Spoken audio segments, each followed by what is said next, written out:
What happens when you care more about your nonprofit's cause than you care for yourself? Hi, I'm Bill Stanczykiewicz. This is the first day from the fundraising school, and I'm joined today by Janie Judd. And this is a topic that Janie approaches as she leads Elevé, where she is the founder and principal of this national consulting firm. And Janie, thanks so much for being with us on the Fundraising Schools podcast. Thanks so much for having me. I'm glad to be here. I'd like you to start out, please, by describing the tagline of Elevé, because it leads into this topic so well, where Elevé helps nonprofits work better without losing what makes them human. Help us understand that, please. That's exactly it. Elevating, if you will, how nonprofits work without losing what makes them human. We focus mostly on systems. And that can be a topic that sounds cold or kind of non-human at first. But what my work and the work of my team centers around is building that structure, that systematic structure, to make a backbone so that the humanity of what's involved can really shine better. What inspired you to get into this work? I had kind of an accidental career in nonprofits. Working in a nonprofit was my first job out of college. I originally wanted to be a therapist because I enjoyed working with people. But when I started in nonprofits, I loved, obviously, the human interaction element and, it's solving problems for people. But I enjoyed that it was not one-on-one and that, I could surround myself with a lot of different types of people and solve a lot of problems. And it really spoke to me. So I've had kind of this accidental career in nonprofits. And here I am 15 years later, having worked on teams in the arena of, I'm usually brought in to make things work better. And so that's where I found myself, whether it was a project manager or like a chief of staff type role. I was constantly in a position of, hey, let's assess what's breaking in the behind the scenes so that the people can do what the people are best at. And once I had done that for about 15 years, I thought, this is really my sweet spot. This is where I can help a lot of nonprofits. So I launched Elevé and brought some people with me who I really respect and have worked with. And we are all practitioners first. And that's something that's really important to us because the nonprofit world, it's specific. I'm preaching to the choir here, but I find that we're able to better help the nonprofits that we get involved with because we have done the work ourselves and we're not career consultants. When you're helping nonprofits, you're helping those nonprofits help others and the people that they are designed to serve, the cause that they are designed to advance. And throughout your experience in the nonprofit sector and now through Elevé, you have noticed, Janie, this constant kind of theme. You see it over and over again that you call cause blindness. Mm-hmm. What is cause blindness? It's when organizations become so consumed by their mission, their vision, as worthy as it might be, but they then will start to undermine their ability to achieve it. So sometimes the cause itself becomes its own blind spot. And I've been there too, when we become so devoted to a mission that we kind of inadvertently obscure the cost of how the work moves forward. So cause then becomes this like short-sighted laser focus. We're only looking at the cause itself, and we end up jumping into the work rather than working on how the work gets done. And that's kind of this, my husband is a vice principal or a vice president and executive coach. And he's constantly talking about working on the business versus in the business. And this idea of cause blindness is kind of where we get stuck in the work instead of on how the work is done. Yeah. So I have so much passion for the cause, so much passion for the mission. It sounds like that becomes a barrier in terms of making sure I have a strong organizational infrastructure. And if that's happening, it's affecting organizational effectiveness. Am I understanding that correctly? Absolutely. It's sometimes the cause can feel too important to slow down, too important to stop and go, hey, let's take a look at this infrastructure or fix things. But the irony in that is that that's how causes lose momentum. That's how causes lose good people, lose donor trust or credibility over time, because we haven't taken a moment to say, hey, yes, the cause is important. And it's so important that we need to slow down and fix the infrastructure and the systems behind it. And Janie, you do talk about those organizational systems and infrastructure. What about at an individual level? Does this also happen? And of course, at the fundraising school, we train about 6,000 fundraisers and nonprofit leaders around the world each year.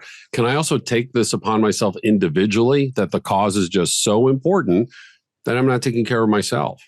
Sure, absolutely. On a personal level, definitely. Whether that's, kind of a boots on the ground operational role or a nonprofit leader, we need to be able to understand that systems do not mean non-human. At the same time, human-centered does not mean we just get, loose or lenient or vague, but that we're really setting ourselves up for success, both to be able to lead the cause in the way that we need to do, and lead our teams. I had a chance to learn about Janie's work from an article in the Stanford Social Innovation Review called Blinded by Cause. And Janie, in that article, you write so well that you see some consistencies here, that the nonprofits say, we're scrappy, we're going to tough it out, that we don't need to build our infrastructure. Or they say, you know what, our mission is so strong and so inspiring, the people will stick with us and they'll hang in there and they'll be just fine. And also just, our good intentions are good enough. Can you help unpack some of that for us and some of these kind of explanations or excuses that are given? And then importantly, what are the solutions, whether it's the CEO, the board, the fundraiser, the program officer? What do you see in terms of those challenges, and then the coaching that you provide to help organizations overcome those? Yeah. Let's unpack that a little bit. You mentioned scrappy, and I think that this is kind of a term that a lot of nonprofits wear as a badge of honor. And certainly there is a time and a place to be scrappy. But when you hear that over and over, that tends to be, the translation is like, we're covering things up with like human duct tape. Like somebody is going to be committed enough to make it happen. Somebody's going to, we don't like to admit this, but somebody's going to push themselves to such an extent that it gets done, but maybe they're burnt out. It becomes this kind of like more effort equals better. And then people end up carrying a weight that they were never meant to carry. And over time that erodes trust in the team. It erodes judgment even. We're not even able to pull the cause forward in a way that we need to. And it erodes team morale. And then when we get people who are hitting burnout, that's often the last symptom instead of the first. We see burnout as this signal that something needs to change. And certainly it is, but it's something that shows up so far down the road that we've missed a lot of things along the way. So scrappiness does not serve our causes. I think really it comes back to this idea that stability and systems are a prerequisite for making the humanity involved shine. Strong systems protect people. They're not replacing them. Again, this idea that, well, if we're not scrappy, then are we cold? So it's this two ends of a spectrum, and we're trying to bridge that gap. So we don't need to be all the time scrappy. We need to look at how we're building the systems to hold up what needs to happen. And that is not a cold or an ahuman or an anti-human thing. That's something that actually supports the team and supports our beneficiaries, supports the people who benefit from our cause. So things like clear decision paths, who's making the decision, documented workflows, how does the work get done? And this is always a fun one because it's so common to go, oh, we wrote that SOP when we started, or we wrote that standard way back when, but it's kind of fallen by the wayside. So really revisiting the documented workflows and making sure that they're getting updated, they're evolving as our organizations evolve in complexity. We're bringing those with us and using those as a foundation for us to work from. Ownership boundaries is another big one that we can look at. Who is owning this? How far does that ownership extend? And then when does it start overlapping with other teams or other leaders or other operators? And it's important to draw those boundaries, not for the sake of, oh, I'm protecting the work that I do, but so that we can all work together and know that this is what I need to be bringing to the table. This is what's expected of me. This is what's expected of my team. And then from a leadership standpoint, the leaders will then know exactly what their team is bringing. And it cuts out a lot of that ambiguity that starts to creep in when we don't pay attention to those systems and those boundaries. And if we don't take those positive steps, we continue to cover up the problems with human duct tape. Oh, what an image that you give us there, that we're using people as duct tape to cover up these problems if we don't become more proactive with solutions that strengthen infrastructure. And Janie, I want to ask you, again, a couple of those delusions that you mentioned. What happens if I have a well-meaning board member or a well-meaning CEO and they're like, but we're feeding the hungry. We're teaching the youth. We're promoting animal welfare. We're cleaning the environment. We are fill in the blank, doing this great work. That mission is going to carry us. And we have good intentions, and that should be enough. How do you help fundraisers and other nonprofit staff members respond to that to help turn the corner and build that stronger infrastructure that the nonprofit needs? Yeah, that outcome doesn't go away. And that's the most important thing. That vision or that cause does not get put to the side. We're just being realistic about what's in between where we're at now and where we want to be with that outcome. So that outcome doesn't change. We're not getting rid of it. We're just kind of right standing with what needs to happen in between where we're at. We're getting real with, okay, here's where we're at and here's where we want to be. And in between that, we need to actually build the bridge and not kind of kid ourselves that the bridge is just a quick jump over the creek, right? Maybe we need to build like a real thing. We need to build like a real, cables are involved and there's a construction crew in order to be able to get where we want to go. Sounds like somebody who lives near the Golden Gate Bridge, Janie, as you give us that exactly image. What I was thinking yeah, absolutely. So you also emphasize the importance of mind shift. And, again, this whole thing of like, hey, everybody just buck up because of our great mission and we're well-intended and that should be enough and we're scrappy and all these kinds of things. But when you teach about mind shift, it's so interesting how you change the perspective. Like, let's not do this just for us. Mm-hmm. You mentioned that the outcomes don't go away. We're not going to do this just for us. We're going to do this for better outcomes for the people who we're serving. We're going to do this for better outcomes for the cause that we're advancing. So it's not a selfish reason to do this, although there is self-care involved. Mm-hmm. This also helps us advance our mission. Can you say more about that mindset and how you help nonprofits achieve that mindset? Absolutely. Stewardship is the word that comes to mind. When we're stewarding a cause, it's really important to give it our best. I mean, it sounds cliche, but when we want to take a cause under our wing and say, hey, I think that I have the talent and the resources and the ideas behind making something better for other people, and I care deeply about that, I want to steward that in a way that's going to really bring the people that I'm serving the best outcome possible.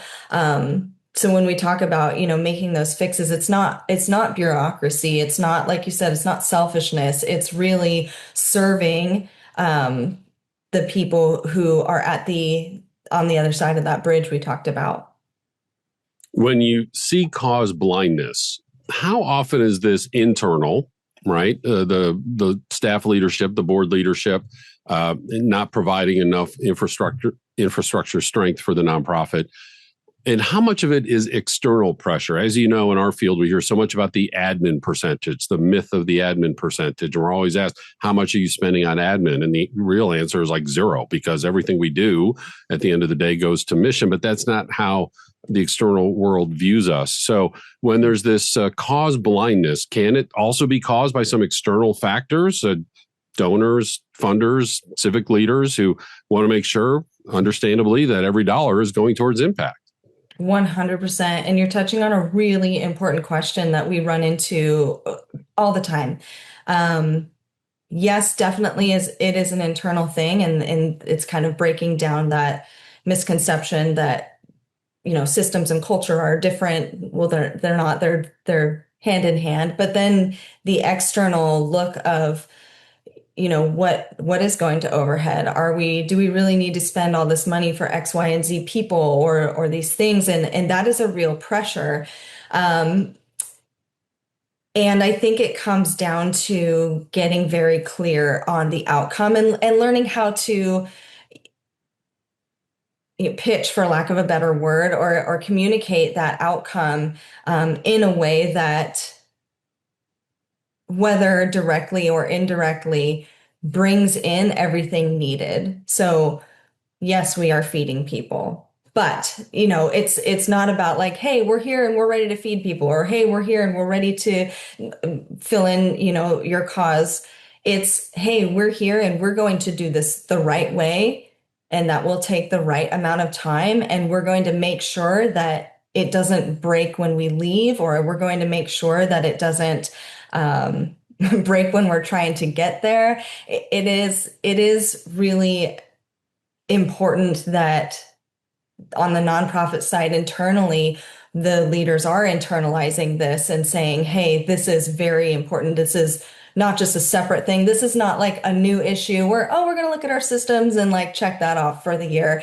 That it's really baked into how we do the work, so that when we are talking to the public or funders, institutions, that it's very clear that we know what we're doing and we know how we're going to get there. And that builds in a lot of confidence. And then kind of that shakiness around, well, what's going to overhead, what's going to admin, it does dissipate. It doesn't take care of it all the way, but that confidence does kind of like turn down the volume on the conversation around what's going where. Because if we are confident and have proven that we can do what we say we're doing, that takes that external message pretty far.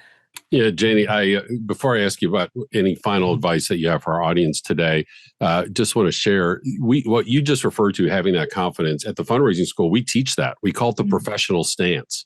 And you take a professional stance, act like a professional, be a professional, work with integrity, but also confidently express what you're doing and why and how you're doing that. And one of the very best examples I've ever observed with that confidence, with that professional stance, was our dean, Dr. Amir Pasek. He was asked one time about the admin percentage in the nonprofit sector, and he just looked very calmly at the person asking the question and said, would you agree that the philanthropic sector is uniquely capable of making the world a better place in ways that the business and government sectors can't? And the person, oh yeah, absolutely. Well, therefore, shouldn't we attract the very best professionals to this work? Oh yeah, sure, of course. And therefore, shouldn't they also receive a competitive salary and a just wage and benefits? Well, yeah, of course they should. What about technology? Laptops, computers, anything else that they need, the tools that they need to do their job. And what about ongoing professional development? And the person said, yeah, of course they should have all of that. And he said, well, I just described for you what you worry about with the admin percentage. And he said it very kindly, and not to try to own or, win the argument that, first of all, that's not our dean at all. But it was the way to just have that professional stance to say, yeah, we're making the world a better place. So we need to have strong organizations. We need to support our people. With that in mind, Janie, any final advice you have for our audience today? You've done a great job helping us understand cause blindness, some of the causes, coaching us with some of the solutions. What other word of advice would you have for us today? I would leave our listeners with, if something feels heavy or fragile in your organization, or the culture feels off, or there's something that you kind of can't name, assume there's a system underneath that's broken. That's not always the thing that we go to, but if something just feels off and you can't quite name it, assume that there's a system problem. And this is exactly what we dive into at Elevé. It's what we love to do. We're here for it. Human duct tape is not a long-term solution. Sometimes needed, in time of crisis, emergency, of course, Absolutely. But not a long-term solution. Janie Judd is the founder and principal of Elevé, helping us understand cause blindness. And, we talk about self-care in our leadership courses with the fundraising school. There are 5 different courses that you can take a look at. 4 of them lead to our certificate in fundraising leadership. That's one of the 5 certificates that we offer through 27 public courses in more than 10 U.S. cities. And of course, online, anywhere around the world. We have custom training that we can bring straight to your nonprofit organization, your association, your geographic region, whatever works best for you. We have quarterly webinars and, of course, these weekly podcasts. All of our knowledge is gathered in our textbook, Achieving Excellence in Fundraising. Make sure you pick up the most recent edition, which is edition number 5. All this information is available online at go.iu.edu/TFRS for the Fundraising School. I'm grateful for our guest today, Janie Judd, in a podcast produced by Mike Anthony and Jennifer Boffman. I'm Bill Stanczykiewicz. Now you are now more fully informed on this first day from the Fundraising School.